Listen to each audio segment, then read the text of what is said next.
আমাদের প্রিয়জন, আমরা যখন তিলক মালা পরি, অন্য সম্প্রদায়ের লোক কিন্তু আমাদের ব্যঙ্গ করে না। ব্যঙ্গ কারা করে? কারা করে? হিন্দুরা।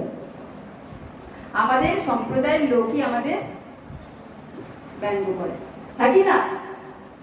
তাই সেই সমুদ্রে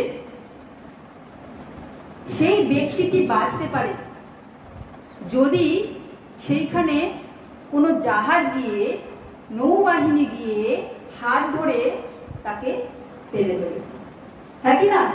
নিজের চেষ্টায় সে কখনো বাঁচতে পারবে না। ওই সমুদ্র থেকে যদি কোনো জাহাজ গিয়ে, কোনো নাবিক গিয়ে হাত ধরে টেনে তুলতে পারে, তাহলেই সে বাঁচতে, হ্যাঁ কি না?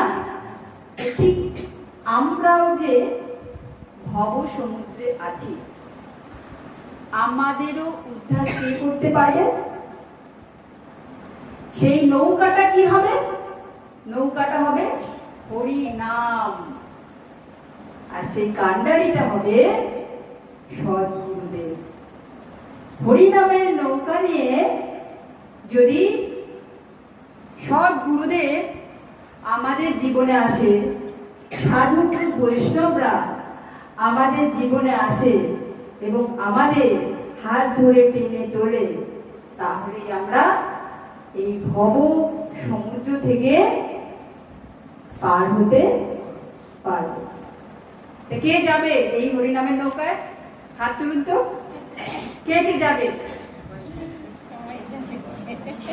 তাই সাধুরা বলছেন, কে যাবে, কে যাবে ভাই ভব সিন্ধু পার,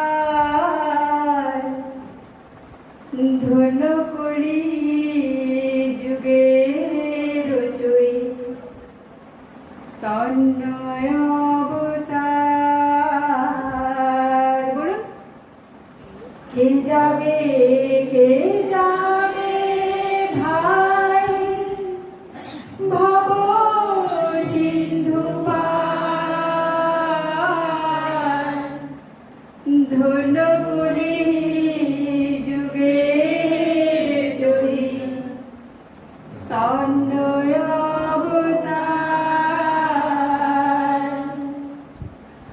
আমার গৌরাঙ্গের ঘাটে অদান খেয়াবাই,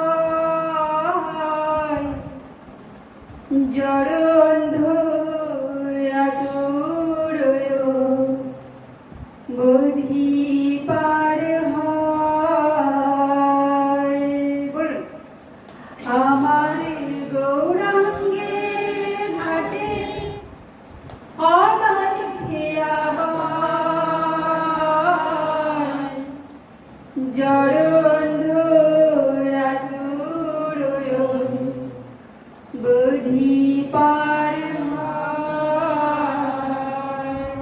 কে যাবে তাহলে ভব সিন্ধু পার ভগবত ধামে? কে যাবে? হাত তুলুন দেখি, কারা যাবে? সবাই যাবে। তাহলে সবাইকে কি আশ্রয় করতে হবে? কি আশ্রয় করতে হবে?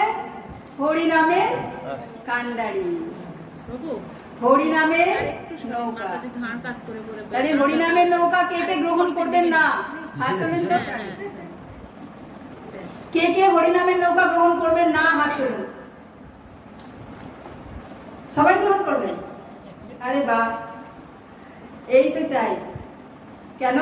সেটি মহাপ্রভু আমাদের দিয়ে গেছেন। মহাপ্রভু হচ্ছে স্বয়ং ভগবান। তাই কে যাবে, কে যাবে রে ভব সিন্ধু পার, ধন্য কলি যুগের চৈতন্য অবতার। তিনি ধন্য যে আমাদের শুধু হরিনাম করে হরের নাম হরের নাম হরের নাম কেবলম করু নাস্তে গো নাস্তে গো। কলিযুগে ভগবত প্রাপ্তি খুব সোজা, কেবল মাত্র হরিনামের নৌকার সাহায্যে আমরা ভব সিন্ধু পার হতে পারি। পাপী তাপী সবাইকে মহাপ্রভু নিজের চরণে আশ্রয় দিয়েছেন।